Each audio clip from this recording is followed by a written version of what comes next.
ഉമ്മാസ് വ്ളോഗിലേക്ക് എല്ലാവർക്കും സ്വാഗതം. ഇന്നത്തെ റെസിപ്പി ബീട്രൂട്ട് പൊട്ടറ്റോ സ്റ്റഫ് ചപ്പാത്തിയാണ്. അപ്പോൾ നമുക്ക് വീഡിയോയിലേക്ക് പോകാം. അതിന് വേണ്ടുന്ന ഇൻഗ്രീഡിയൻസ് 3 ബീട്രൂട്ട് ഗ്രേറ്റ് ചെയ്ത് വെച്ചത്, 3 ഇടത്തരം ഉരുളക്കിഴങ്ങ് ഗ്രേറ്റ് ചെയ്ത് വെച്ചത്, വേവിച്ചിട്ട് ഗ്രേറ്റ് ചെയ്യണം കേട്ടോ. പച്ചമുളക്, വെളുത്തുള്ളി, ജീരകം ചതച്ചത്,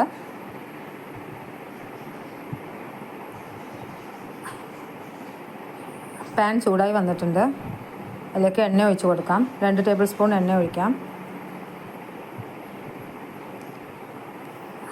എണ്ണ ചൂടായി വരട്ടെ. ചതച്ച് വെച്ച വെളുത്തുള്ളി, പച്ചമുളക്, ജീരകം ഇട്ട് കൊടുത്ത് ഒന്ന് വറുത്തെടുക്കണം. ഒരുപാട് മൂപ്പിക്കണ്ട, ഒരുവിധം മൂപ്പിച്ചാൽ മതി, അതിൻ്റെ പച്ചമണം മാറുന്നത് വരെ. ഇതൊന്ന് വഴന്ന് വന്നോട്ടെ. അതിനുശേഷം നമുക്ക് ഗ്രേറ്റ് ചെയ്ത് വെച്ച ബീട്രൂട്ട് ഇട്ട് കൊടുക്കാം. ബീട്രൂട്ട് ഇട്ട് ഒന്ന് നല്ലവണ്ണം ഇളക്കി അതിൻ്റെ പച്ചമണം മാറുന്നത് വരെ ഇളക്കിക്കൊണ്ടിരിക്കണം.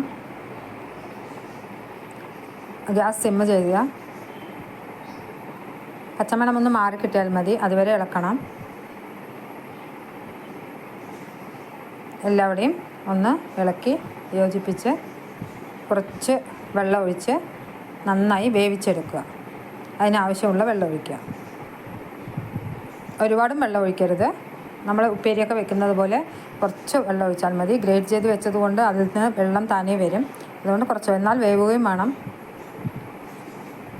എല്ലാവരുടെയും വഴന്ന് വന്നിട്ടുണ്ട്. ഇനി വെള്ളം ഒഴിക്കാം.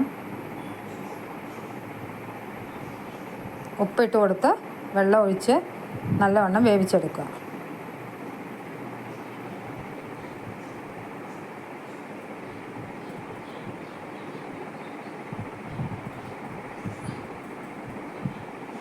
നമ്മൾ ഉപ്പേരി വെക്കുന്നത് പോലെ തന്നെ, പക്ഷേ നമ്മൾ ഉപ്പേരിക്ക് മുറിച്ച് വെക്കുന്നത് കൊണ്ട് വെള്ളം കൂടുതൽ വേണ്ടി വരും. ഇതിന് വെള്ളം കുറച്ച് ഒഴിച്ചാൽ മതി. അടച്ച് വെച്ച് വേവിച്ചെടുക്കുക. അതൊന്ന് വെന്ത് വരട്ടെ.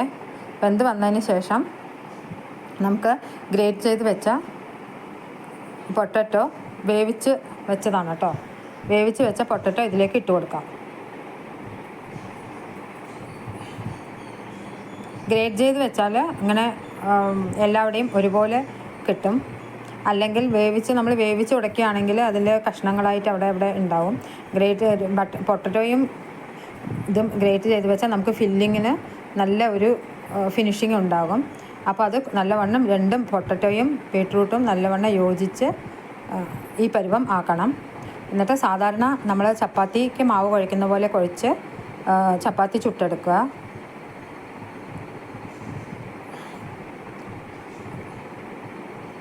മാവ് കുഴച്ച് വെച്ചിട്ടുണ്ടായിരുന്നു. സാധാരണ ചപ്പാത്തി ചുട്ടാൽ മതി, എണ്ണയൊന്നും തേക്കേണ്ട ആവശ്യമില്ല. നമ്മളിത് ഫില്ലിങ് നിറച്ച് ചുടുമ്പോൾ നെയ്യ് തേക്കുന്നത് കൊണ്ട് ഇതിൽ നമ്മൾ ചപ്പാത്തി ചുടുമ്പോൾ എണ്ണയുടെ ആവശ്യമില്ല. ഞാനിവിടെ ഫുൾക്ക ചപ്പാത്തിയാണ് ചുടുന്നത്. സാധാ ചപ്പാത്തിയും ചുടാം. ഒരുവിധം വലുപ്പത്തിൽ ഈ വലുപ്പത്തിൽ ചുടുക ചപ്പാത്തി.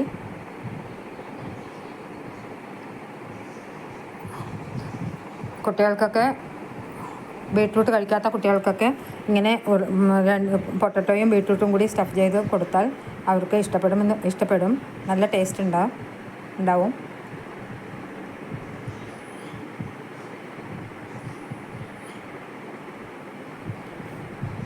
ഇതിന് ഗ്രീൻ ചട്നിയും സോസും നല്ല കോമ്പിനേഷനാണ്.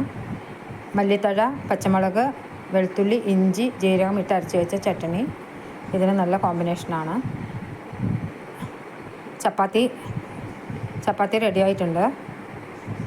ഇങ്ങനെ 3-4 ചപ്പാത്തികൾ, എല്ലാ ചപ്പാത്തികളും ചുട്ടെടുക്കാം.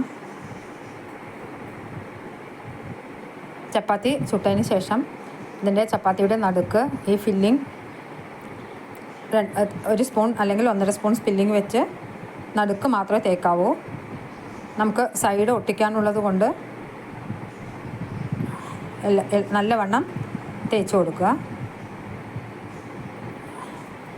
2 വശവും ഒട്ടിച്ചെടുക്കുക.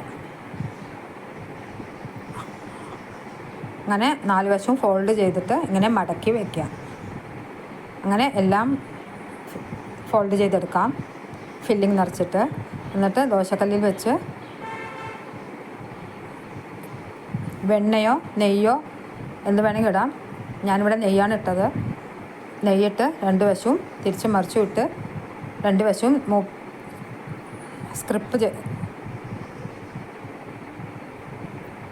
ക്രിസ്പായി ചുട്ടെടുക്കാം.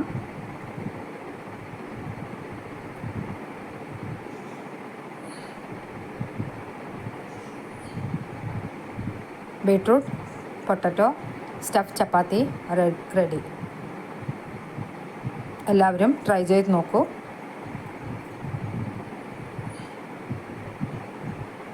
എല്ലാം ചുട്ടെടുത്തിട്ടുണ്ട്.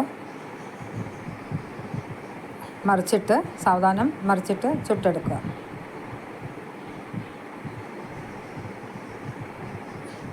ഒരു ചപ്പാത്തി ഇത് ചുടുമ്പോൾ ഇതിൻ്റെ കളറൊന്ന് മാറി വരുന്നത് വരെ, കളർ പറഞ്ഞാൽ ഒരു ബ്രൗൺ കളർ ആകണം 2 വശവും.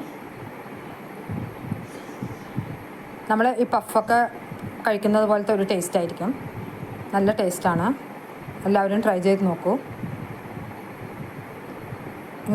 ഇങ്ങനെ ഇളക്കിയെടുത്താൽ മതി. ബീട്രൂട്ട് പൊട്ടറ്റോ സ്റ്റഫ് ചപ്പാത്തി റെഡി. ഇത് എളുപ്പമാണ് ഉണ്ടാക്കാൻ. ഒരു ടേസ്റ്റ് വ്യത്യാസം. ഒന്ന് ട്രൈ ചെയ്ത് നോക്കൂ. Okay, thank you.